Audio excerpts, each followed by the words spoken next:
ফিলিস্তিনে যে হত্যাযজ্ঞ চলছে সেই হত্যাযজ্ঞের প্রতিবাদে ছাত্র জনতা এখানে একাট্টা হয়েছেন এবং আমরা দেখতে পাচ্ছি উত্তরা বিএনএস সেন্টারে দিনব্যাপী তাদের যে প্রতিবাদ কর্মসূচি সেটি চলছে।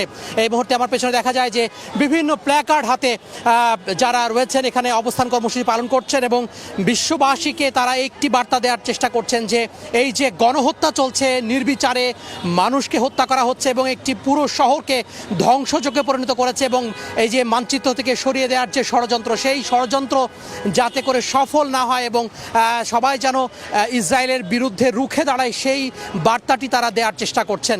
এবং আমরা লক্ষ্য করছি যে এখানে ফ্রি প্যালেস্টাইন বলে তাদের যে স্লোগান, সেই স্লোগান তারা দিচ্ছেন এবং নানা ধরনের লেখনী সম্বলিত যে প্ল্যাকার্ড, নানা ধরনের স্লোগান সম্বলিত যে স্লোগান যে তারা দিচ্ছেন সেটি কিন্তু দিনব্যাপী চলছে। আমরা দেখেছি দিনভর তাদের যে কর্মসূচি, শিক্ষার্থীদের যে কর্মসূচি, সেই কর্মসূচি তারা পালন করেছেন এবং এই যে দুপুরের পর থেকে হাজার হাজার শিক্ষার্থীর যে মিছিল, সেই মিছিল কিন্তু প্রকম্পিত হয়েছে এই পুরো এলাকা। এবং আমরা লক্ষ্য করছি যে সকাল থেকে এই যে অবস্থান কর্মসূচি দিনভর তারা চলবে বলে তারা ঘোষণা দিয়েছেন এবং যতদিন পর্যন্ত যে এই বর্বরোচিত হামলা ইসরায়েলে চলবে এবং ততদিন পর্যন্ত তাদের যে প্রতিবাদ কর্মসূচি, সেই প্রতিবাদ কর্মসূচি তারা চালিয়ে যাবেন। তারা বারবার করে একটি বক্তব্য দেওয়ার চেষ্টা করছেন যে এই যে ফিলিস্তিনিদেরকে নির্মমভাবে হত্যা করা হচ্ছে এবং তাদের যে গত এক মাসে যে সিয়াম সাধনা সেটি তারা পালন করতে পারেনি, পবিত্র ঈদ উল ফিতর তারা পালন করতে পারেননি এবং প্রতিনিয়ত কিন্তু যে মানবতার এবং বর্বরোচিতভাবে তাদেরকে হত্যা করা হচ্ছে এবং মানবতা ভুলুণ্ঠিত হচ্ছে সেটি বিশ্ববাসীর কাছে তারা তুলে ধরার চেষ্টা করছেন। তো সব মিলে বলা যায় যে পুরো রাজধানী জুড়ে কিন্তু এই যে আন্দোলন এবং এই কর্মসূচি চলছে।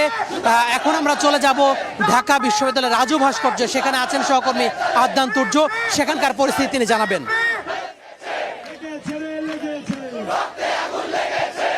ইসরায়েলি আগ্রাসনের বিরুদ্ধে এই মুহূর্তে ঢাকা বিশ্ববিদ্যালয়ে উত্তাল অবস্থানে রয়েছে। দর্শক, আমার পিছনে আপনারা দেখতে পাচ্ছেন বিভিন্ন শ্রেণী পেশার মানুষ, এর মধ্যে যেমন সাধারণ শিক্ষার্থীরা রয়েছে, তেমন চাকুরিজীবী রয়েছে এবং একেবারে বাচ্চা পর্যায়ের মানুষরা রয়েছে। সবার একটাই দাবি, ইসরায়েলের যে আগ্রাসন রয়েছে, ফিলিস্তিনদের প্রতি যে বর্বরতা রয়েছে, যে গণহত্যা তারা চালাচ্ছে, তার বিরুদ্ধে সবাই এক অবস্থানে এক দাবিতে এই মুহূর্তে রাজু ভাস্কর্যের পাদদেশে রয়েছে।